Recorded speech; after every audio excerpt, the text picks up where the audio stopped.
Hi everyone, welcome back to Crochet Rocks, and it's been a while since I did a crochet hook review. I started off some time ago trying the tulip hooks, and I just got so engrossed with them that I've carried on with them. And I used to do a feature of reviewing hooks from time to time, but I figured that I would do a review on furls because, as many of you know, I have an online shop now called Hobby Rocks, and I have got some furls, and I will get some more for my shop. I'll get them at some point. I'm not going to get them for a little while, but I will do because I have to get them from another country. So I decided, because I'd bought some for me as well, that I would review them. It's been a long time that I wanted to try furls. I did have a wooden one, like a little bamboo one, but I never really used it. So these are the Odysseys, as you can see. They do have a name, but I need to go get the box to tell you what that is. So just bear with me. So here we are. It's just called Odyssey Purple. And these are the sizes that they come in. Helps if you have it up the right way, I guess. But having said that, the reason I guess that I've not really tried furls until now is because I can never get these sizes here. And this particular band of sizing is the one that I use the most. But as you can see, I managed to get a 5.5. So I figured, you know, I could give it a good try. So altogether, I have a 5.5, 6, and I believe, oh, let's have a look. They're a bit out of my reach. I put them too far at the end of the table. Yeah, that's my 6. Wow. Use the other box to bring it closer. This one is, oh, there we go, a 10, and I think this one's a 9. Yep, a 9. So those are the sizes that I've got to try. And so I made some swatches. Now this is an Aran, a 4-weight yarn, and I wanted to try some textured stitches. So I started off with just a simple row of UK double crochets, which is a single in the US, and then I started on one of the textured patterns.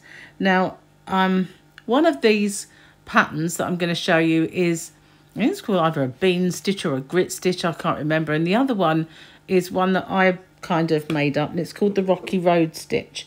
So we'll start with the Aran anyway. I wanted to refresh my memory for these stitches because there's something I want to make and I wanted to see if it would work out. So it was a good thing to revisit them anyway. But this is just Poundland yarn, Poundland Aran yarn. So that's the 4-weight yarn. It's lovely and soft and easy to work with. So I figured it would give me a good idea of what it was like. So I haven't got anywhere to put my yarn, so we just have to have it on the table. Now, it wasn't at all bad, I have to say.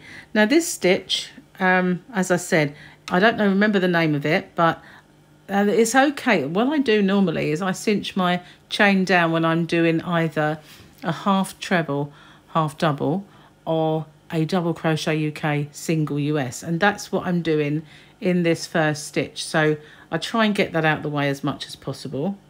And I, funnily enough, I haven't had any trouble using this hook at all. It's nice and smooth running, very easy, glides through. This shape is quite nice because I did worry that, as you can see, it goes quite fat up here. And my stitches I allow them to slip up the hook as I'm using it. And I thought, well, it's going to distort, isn't it? Because it's going to keep making them bigger. But as you can see, they're nice and consistent. And even though you can slide it further up the hook, when it comes back down and you're working, it doesn't distort the size of Oh my, sorry. A sound has just distracted me, and it's my cat in the litter tray, and I'm just hoping that I don't have to pause it in a second when a very nasty smell hits. So if I do pause, you'll at least know why. I have a dirty bomb to contend with. So if you can hear the little tap, tap, tap, that's what that is. That's my cat. So there we go. It's nice and easy running. Glides through the crochet and everything you could really expect. Now, I did think at first that the hook itself would be a little bit sharp when I felt it. Let's have a look when I did my last one there. Pull that out. See, I figured that this part here did seem a little bit sharp, but it's not. It's actually quite smoothed out. Very, very nice. But the price tag, I've seen them for around £60, but mine are about 45. These ones are beautiful. I love these purple. They kind of remind me of the shine of a car. You know what I mean? They do feel substantial.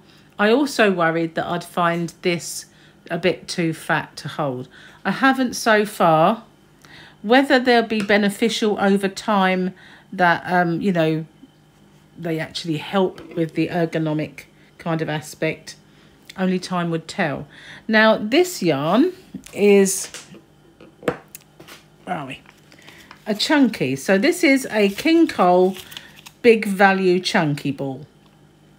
And I do stock King Cole in my online shop, and there may even be some of this. Now my online shop, if you wanted to know, it's www.93W's there, you know, hobbyrocks.co.uk. Now there is a link in the description box for that, and it's open very soon worldwide. I've got an update meeting with my webman today, and we'll figure that one out. So this is the way that I think this is my Rocky Road stitch, because as I remember, it kind of comes in a little chunk, which is what I wanted to see. If sometimes with certain yarns it looks like a little square and it's got a definite start and finish to the next, and that's the one that I really wanted. So if I'm going to do it in this stitch, this is the one it will be. So with this slightly bigger hook, this one is a 6, and I'm using a chunky. It's given me a nice kind of, it's not tight, but a nice firm feel. So I'm going to do my 2 chain to start, because this is completely different. I do have a stitch tutorial for this. It's called the Rocky Road stitch, and I believe, whoops, sorry, just bashed the camera. I do believe I have a blanket that one of the very first blankets I ever made was with this stitch. But it's nice. It sort of glides through. I haven't found any problems. I just split the yarn, but that was me because I went in and out. I don't believe it was the hook. I've not had any trouble with the hooks splitting the yarn at all. Just the opposite, in fact. I haven't had any splits apart from that one, which, as I say, I think it was me, the way I took it out. So yeah, there we go. That's the size 6, exactly the same, but works nicely through the yarn. So then I wanted to try, let's move that one out of the way. I wanted to try a bigger one, because sometimes bigger hooks and bigger yarns, they produce different results and sometimes throw up a surprise, because it's very, very difficult sometimes to work with really chunky yarns. Now this is a super chunky. Okay, so a super chunky. The chunky here, this is just, in the UK is called chunky, so it's a bulky 6. Should have explained. Bulky 5, sorry. Bulky 5, I'm heading away from myself. This one is a bulky 6. So this is the super chunky in the UK, which, as you can see, is a lot bulkier. Now, whether I thought, well, this hook might not be big enough, but I do have the next size up as well to show you. So with this one, all I did was a kind of UK, I don't know what the name of the stitch is. I don't know if there is a name for this stitch, but it's a UK double crochet, which is a single, but done to make look like a cross. So I'll show you how we do that. We put our hook in, and instead of yarning over like that, we yarn under. We yarn under, we pull it through, and we pull it up. The first one's the hardest. And finish the stitch. So again, we put it in, we yarn under, and we pull it up. And then we yarn over and pull through both. And it makes a little cross, like a more pronounced cross. Did it work that well with this stitch, with this yarn? I'm not sure. I just thought I did want to just try some textures rather than the just common or garden normal stitches, and see how the yarn and the hook work together. So as you can see, nice and easy. If you'd like my pull some yarn out, it'll be handy. Nice and easy. It's going through nicely. It's pulling up nicely. I would like to try some of the smaller sizes, but as yet I've not been able to get them. But I have a lot of trouble with sometimes with big hooks, and big good quality hooks especially. Now, as I said at the beginning, I've been using the tulip hooks. Well, it is really difficult to get hold of nice big tulip hooks that are not plastic.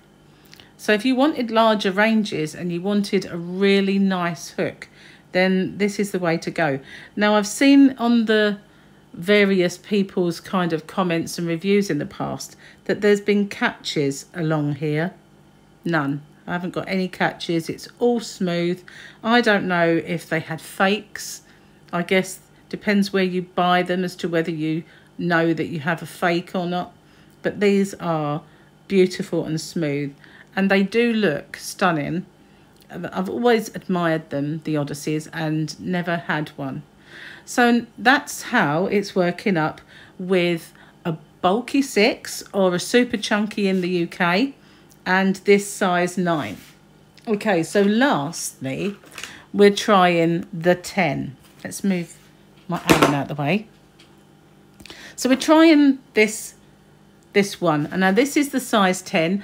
Straight away, it is a big hefty boy. Now, they are heavy, and I know a lot of people crochet like this. I can imagine this kind of hook will really benefit knife holders, more so than us pen holders. Hang on, I've got to pick my yarn up. I forgot about that. Let's move that one out of the way. Otherwise they'll tangle and we can't have that. So this one, I decided to give it a go with a similar stitch, but making it look like the knit stitch. And I will show you how to do that in a second. But it's nice and close. In fact, it's probably very, very stiff. But then again, when you use a super chunky for crochet, I find it's always, unless you go up to a crazy size hook, it always is very, very, stiff. Is a bit more, that's the only word I can think of. Now, when it comes to this size, I find turning chains, if it's a small stitch, are just too difficult to do turning chain and the stitch. So I tend to just go straight in like that. But because I'm doing this stitch, I'm going to do one turning chain. Hang on, I don't want it to be too baggy. I'm going to do my turning chain. Did you see that? I'll show you again. This is something I find with large hooks that I don't particularly like. See how it pops through? And that's because this head of the hook is fat. So unfortunately, you get that with most hooks because that's just, just the way it is, basically. Now, I wanted to do this stitch because I wanted to see just how well this goes through stitches because of that little pop. Now, I can't find, there it is. I need to go in, see the V's? You see, we'd normally go in there, but we're going to go into the V. Do you see the V I'm talking about? This one here. You see you've got your stitch, you've got a V. So we're going to go into the actual V, which it's not doing while I'm sitting here like this, because it is really hard to do it. It's fine when you're watching TV and you're sitting on the sofa and just carry on. So now we're going to go into the next V, and it's been, apart from this row, really easy to get in and to do my crochet. It's not had any problems. I must have made a tight row. Maybe I was getting cross, I don't know. But I made my row a little tight. And I'm also very hot, and that has a bit of an effect on our crochet, doesn't it? But yeah, if you're going into the V and you're pulling up your stitch, then maybe I didn't pull up enough, perhaps on that last row. I've not had any trouble getting this in at all. So it doesn't look like it though, does it? So on the whole, I have to say, it's getting easier. I've been really pleased with these, really pleased with the furls. I've not had any trouble with anything. There's been no splitting. I'm going to stop there. There's been no splitting, nothing. It's just been plain sailing all the way along. I would say this yarn is probably not thick enough for this hook, or maybe the other way around. This hook is not big enough for this yarn. Although it didn't make that much. This is the same yarn. Both of them were exactly the same. They were Hayfield Bonus Super Chunky in the blue, and Hayfield Super Chunky Bonus Super Chunky in the grey. They were identical yarns, which was interesting that the smaller hook coped with it better. But then, and I didn't have any of that where I said to you before, did you see that when it popped through? I had some other hooks once that were like that, but about 3 or 4 different ones. I think it was the Knit Pro Symphonies, as I remember. But it can be a little off-putting, and I thought that that's what they were going to be like, these hooks. But it was only when doing a chain, which is quite interesting. My foundation row, when I made my chain, that's how I felt. But as soon as I started to crochet, that stopped. And it happened there with my chain. I think I had a little bit of a problem with this row, because I'm not sitting doing crochet in the normal way. I'm sitting here with a camera in between. Hang on. I kind of knocked you out of alignment, didn't I? Got a bit violent. So yeah, you need to just, it did actually go through really, really easy on the previous round. I think it might just, you know, have been my eagerness to get it finished and get doing this. But that is kind of how you do this kind of UK double crochet, US single crochet, to make it look like a knitted stitch, if you've not seen that before. I wanted to try to do a few different techniques in these swatches. It is just plain yarn at the end of the day, but I thought it might be interesting to show you. Maybe that is another reason that it is coming up really, really thick and stiff, because when I did the first row, I just did a normal UK double or US single, and that is so much floppier. Like you can see, that stitch is really floppy. Because I've done that, it has made it stiffer and more thicker. But that's just the stitch, I think. So tell me, what do you think? I actually really thought I was going to hate them. I thought I was going to say to you that, you know, there are people who love their furls, like Dee. She loves her furls. And there are people who say, well, no, they're so overpriced. So it would be interesting to see what you think. Having used them, I can see what Dee used to say when she said, you know, it's your hobby, you're crocheting, treat yourself, you deserve it. Why shouldn't you have the best? And I could now, I've had this in my hand and I can feel how substantial it feels. They're heavy, they're weighted. And it does feel lovely and silky and smooth. So yeah, I can see that. But I'm not saying you don't get really excellent results with Clover, Tulip, or any of the kind of more reasonably priced. Let's not get out of it. They are expensive still. If you buy a set, you'll pay for a set what you'll pay for one of these. Well, I think I'm kind of quite competitively priced with them. I think so. When I last checked. But, you know, they are a considered purchase or a gift. So if someone says, what do you want for Christmas or whatever, then, you know, for me, they would be that kind of purchase. But, you know, they are lovely. Don't get me wrong. I've been pleased. There's nothing I can say that's bad about them, except that they are expensive. That's about it. That's all I can say. But thank you for watching. Stay safe, take care, and I'll see you on the next one. Bye for now.